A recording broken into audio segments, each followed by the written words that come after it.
Hey students, welcome back to the online English classes. Today we are going to resume our discussion on the second chapter of the 6th unit, and this video is the 5th part of the complete series.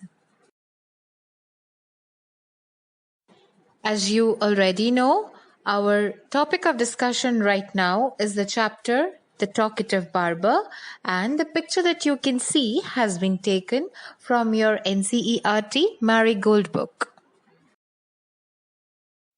But before we start anything new, let us first have a look at all the points that were discussed in the previous video. At first, we saw that the barber repeatedly asks the reason behind the Sultan's hurry. We saw that the Sultan was in some kind of a hurry. He had some important work to do, and the barber wants to know what important work that was. Secondly, we saw that the barber wants to know the reason so that he can offer some kind of help to the Sultan. Then the Sultan gets more and more impatient while the barber goes on with his talking. In the end, the Sultan gives up and tells the barber about his important work. And what is the important work? It was that he had to give a feast to some of his guests. When the barber heard the Sultan mention a feast, he exclaimed, "That reminds me, yesterday I invited 4 or 5 friends to come to my house today." Okay, see students, the moment Sultan mentions about a feast, the barber is also reminded of a party that he was about to give to his friends on the very day. And he exclaims. Why does he exclaim? Because it was a sudden cry. It was a sudden reaction. That is why the word exclaimed has been used. Now, the picture that you can see here will tell you what exactly yesterday, today, and tomorrow is. Okay, because there's a lot of confusion in this. Now, many of you who are not confused in this must be wondering that why is ma'am showing us such an easy thing? But the reason is, though all of you know what it is, what these words mean, but you sometimes get confused. So, yesterday is something that has already happened, the previous day. Okay, yesterday is the past tense. Today is present. It is going on right now. This is today. And something that has not come yet, that is tomorrow, or something that is going to happen in the future is tomorrow. So tomorrow will be. So whenever we make sentences with this, we say yesterday was, today is, and tomorrow will be. And in case of the talkative barber, the scenario, the scene of today is when the barber has come to the palace to shave the Sultan's head. And the yesterday part is when the barber had invited his friends to come to his place. So don't be confused.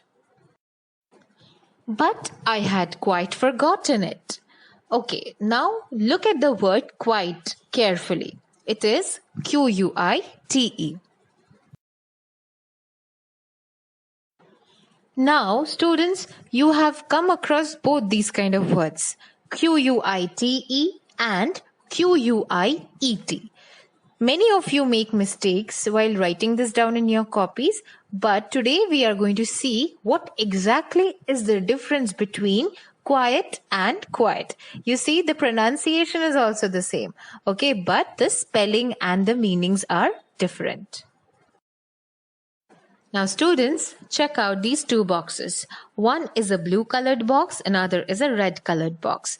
The blue one belongs to Q-U-I-T-E quiet and the red one belongs to Q-U-I-E-T quiet.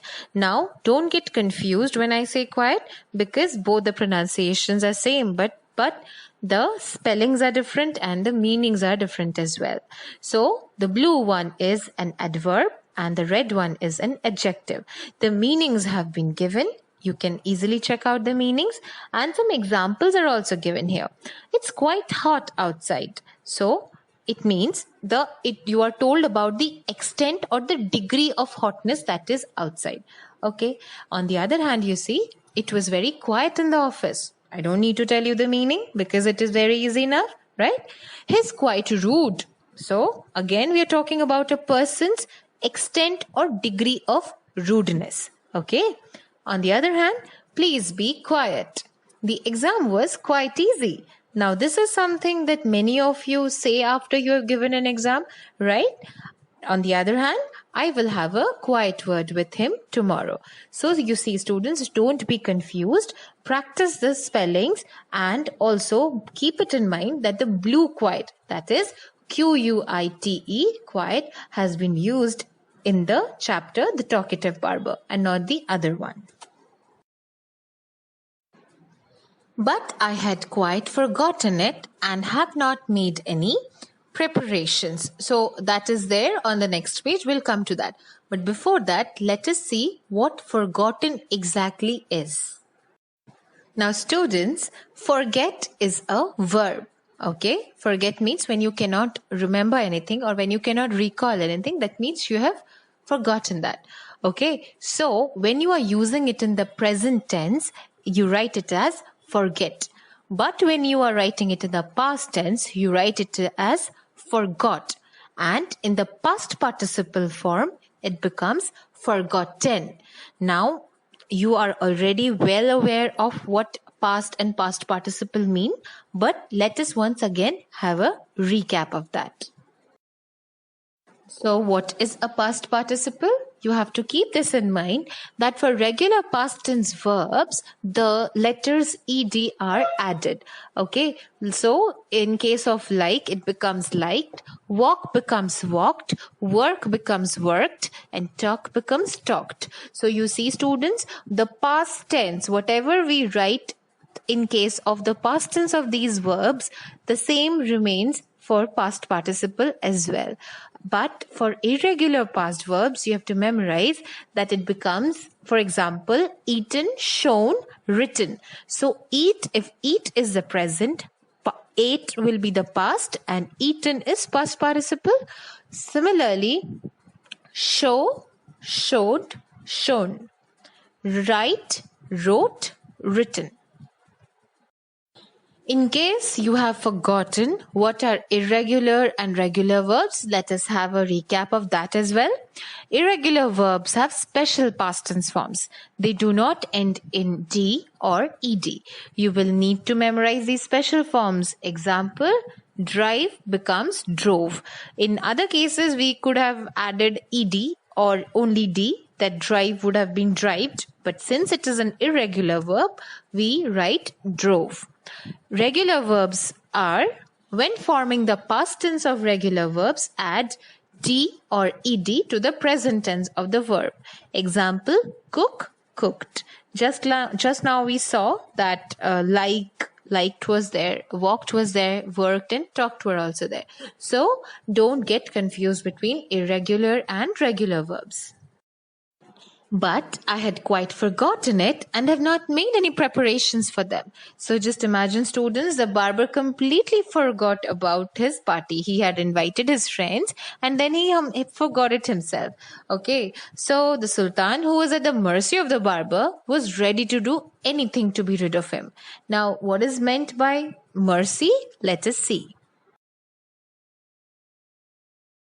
Actually, students, at the mercy of is a phrase. It is a complete phrase and it means being unable to get protection from someone or something. So here, the picture that you can see, the sentence that can be made here is that the patient is at the mercy of his doctor.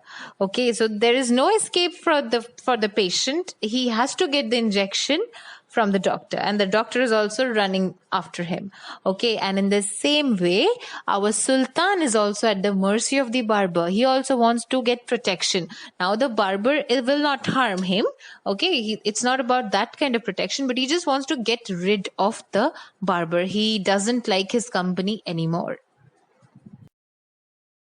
The Sultan, who was at the mercy of the barber, was ready to do anything to be rid of him. Now, rid is again, it looks very easy, but it may not be very easy for you. Let us see the meaning of this word.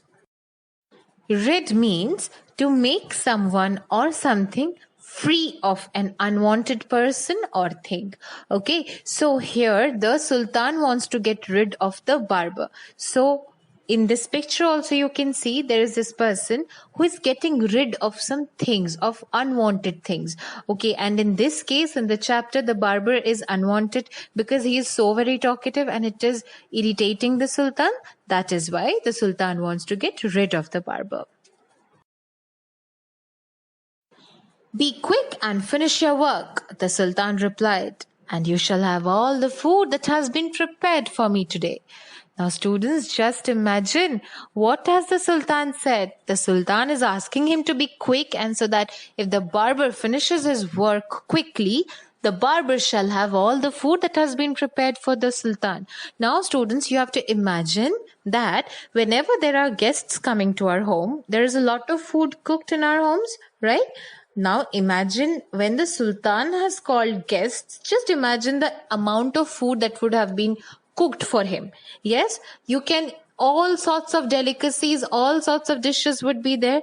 Now the sultan is so very irritated with the barber. He's saying that you just finish off your work and just leave, and in return, if you do your work fast, in return I will give you all the food that has been cooked for me today. Please show me the food so that I may judge if it is enough for my 5 friends. Now students, if you are given such an offer by a sultan, would you refuse it? You will definitely not refuse it. But here we are talking about our barber, who is not just very talkative, but just see his audacity. He is asking the sultan to show him the food so that he can judge it if the food will be enough for his friends or not. Just imagine. Okay, I have enough food for you, the sultan exclaimed. The sultan is also very getting more and more irritated. He's saying, Are, I have enough food. What else do you expect? I am the sultan. I would have all the food cooked for me. And you are asking if the food will be enough for your 5 friends or not. But he ordered that all the food prepared for his feast be brought in. Okay, so next we will see whether the barber is satisfied with the food that has been brought or not.